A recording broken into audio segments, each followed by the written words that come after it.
They say ignorance is bliss. But what if that bliss is built on a lie? What if the very foundation of your success hides a truth that could shatter everything you've worked for? Have you ever felt that unsettling flicker of doubt, that whisper of unease when you realize not everything is as it seems, even in your own domain? It's a fear many of us carry, the fear of the unknown, especially when it concerns something you've poured your heart and soul into. For those of you watching, glued to your screens, eager for a story that tugs at the heartstrings and makes you question the familiar, this one's for you. Before we dive in, do me a favor, hit that like button, show some love, and in the comments below, tell me where in this beautiful world you're watching from right now. Your engagement means the world to me, and trust me, this story is tailor-made for your curious minds and compassionate hearts. It's a story about a man who thought he knew his business inside and out, only to be confronted with a harsh reality that began with a simple lunch order. Let's dive in to see. It was a Tuesday, a regular day for Silas Blackwood, the proud owner of the Daily Spread, a thriving chain of delis known for their fresh ingredients and a warm, inviting atmosphere. Silas had built his empire from a single small sandwich shop, painstakingly growing it with his own hands, pouring every ounce of his energy and passion into it. He believed in quality, in customer satisfaction, and in treating his employees like family, or so he thought. Today, however, Silas wasn't Silas Blackwood, the successful entrepreneur. Today, he was merely Leo, a middle-aged man with a slightly disheveled beard and a worn-out baseball cap looking to grab a quick bite. He was undercover, a secret mission to gauge the true pulse of his newest, most promising location in a bustling part of the city. He wanted to see his deli through the eyes of his customers and, more importantly, through the eyes of his staff, without the usual filter of his executive presence. He walked into the lively deli, the aroma of freshly baked bread and sizzling meats filling the air. The place was bustling, a good sign, he thought. He joined the queue, observing every detail, the swift movements of the sandwich artists, the cheerful banter of the cashiers, the bright, clean tables. Everything seemed perfect on the surface. He felt a sense of pride swelling within him, a silent pat on his own back for creating such a successful venture. He reached the counter, ready to order as usual.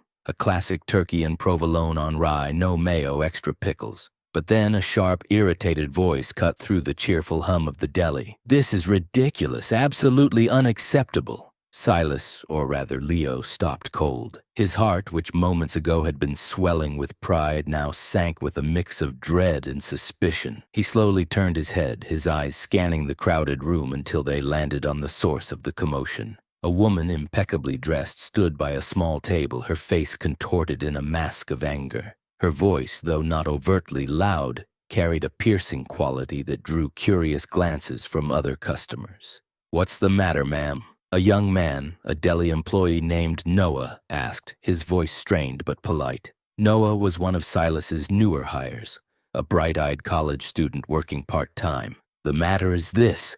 The woman, whose name Silas would later learn was Evelyn, gestured dramatically at a half-eaten sandwich on her plate. This is clearly not what I ordered, and it's cold. And where is the quality I've come to expect from your establishment?" Her emphasis on "your establishment" was dripping with disdain. Silas felt a knot tighten in his stomach. He watched Noah, who, despite the public scolding, maintained a calm demeanor. "I apologize, ma'am. Let me see your receipt. We can get you a fresh one right away." "A fresh one?" After this experience, Evelyn scoffed, her gaze sweeping across the room as if inviting everyone to witness her plight. "I don't want a fresh one. I want to know why your standards have plummeted so drastically. I used to love this place." Silas felt a familiar surge of anger, a protective instinct for his business and his employees. But he reminded himself he was Leo. He needed to observe, to understand. He took a subtle step closer, trying to hear more of the exchange without appearing too intrusive. Noah, still remarkably composed, offered, "I understand your frustration, ma'am. Is there anything else I can do to make this right? Perhaps a refund or a complimentary item?"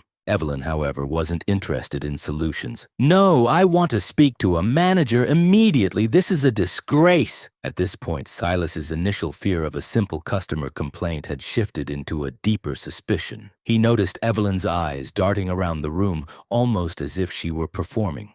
Her outrage seemed too perfect, too theatrical. Could this be more than just a disgruntled customer? He had heard whispers, baseless rumors about competitors trying to sabotage his reputation. Was this it? A staged complaint? His gut twisted with a mix of anger and a growing sense of betrayal. He felt a sharp pang of disappointment, not just for the potential damage to his business, but for the unfairness to his young employee, Noah, who was bearing the brunt of this manufactured rage. Just then, the manager, a seasoned employee named Brenda, approached the scene. Brenda had been with Silas since his very first deli, a loyal and hard-working woman he trusted implicitly. Her face was etched with concern as she listened to Evelyn's escalating complaints. "Ma'am, I assure you we strive for the highest quality," Brenda began, her voice calm and reassuring. "I'm truly sorry this has happened. What exactly was wrong with your order?" Evelyn launched into another tirade, detailing imaginary flaws in her sandwich, exaggerating every detail. Silas, standing a few feet away, could clearly see the half-eaten sandwich. It looked perfectly fine, even appetizing. The accusation of it being cold was simply untrue, as he could see the steam still rising faintly from the bread. A chilling realization began to dawn on him. This wasn't just a customer complaining. This was a calculated attack. He saw the fear in Noah's eyes, the quiet resignation in Brenda's posture. They were trying their best, upholding the values he had instilled, yet they were being publicly humiliated by someone who clearly had ulterior motives. The injustice of it all fueled a fire within him. He thought of all the sleepless nights, the sacrifices, the years he had dedicated to building the daily spread. He remembered the early days when he would personally deliver every order, ensuring every customer left with a smile. The idea that someone would actively try to dismantle his creation, to spread lies and tarnish his reputation, filled him with a cold fury. But Silas reminded himself to stay calm. He was Leo. He needed to be inconspicuous. He continued to watch, his mind racing, trying to piece together the puzzle. He noticed Evelyn subtly glance at her phone a few times, almost as if she were receiving instructions or confirming something. And then he saw it. A quick, almost imperceptible nod from a man sitting at a table near the entrance, who had been intently watching the entire interaction. The man then quickly looked away, pretending to be engrossed in his newspaper. A cold shiver ran down Silas's spine. This was definitely orchestrated. His initial suspicion had now solidified into a grim certainty. The pain of seeing his employees, whom he considered family, being unjustly attacked was far greater than any financial loss. It was a betrayal of trust, a violation of the safe, welcoming space he had tried to create. Brenda, after several attempts to appease Evelyn, finally offered a full refund and a gift card for a future visit, a gesture of goodwill even in the face of such clear malice. Evelyn snatched the gift card and the refund without a word of thanks, giving Brenda a final contemptuous look before storming out of the deli, leaving behind a palpable tension in the air. As soon as Evelyn was gone, Brenda sighed, her shoulders slumping. "Some people, huh?" she muttered, more to herself than to Noah. Noah, still looking shaken, nodded. "I don't know what I did wrong. I made her sandwich exactly as she ordered it." Brenda put a comforting hand on his shoulder. "You did nothing wrong, Noah. Some people just want to cause trouble. Don't let it get to you." Silas's heart ached for them.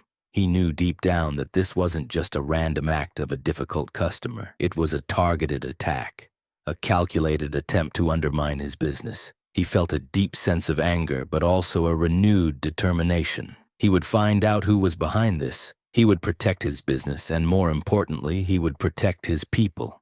He had built the daily spread on honesty and hard work, and he wouldn't let anyone tear it down with deception. He finally stepped up to the counter, his order ready. "Classic turkey and provolone on rye, no mayo, extra pickles," he said, his voice a little gruff, but with an underlying warmth that surprised even himself. He paid for his sandwich, his mind already formulating a plan. He would return to the corporate office, but not as Leo. He would return as Silas Blackwood, a man with a mission, a man determined to uncover the truth and ensure that justice prevailed. Because as they say, the truth may be painful, but it is never as damaging as a lie. And for Silas, uncovering the truth was now his most important ingredient. He knew that difficult times were often just a disguise for opportunities to grow stronger, and he was ready to face this challenge head-on. This experience, though painful, served as a stark reminder that even in success one must remain vigilant, and that true leadership means protecting those who put their faith in your vision.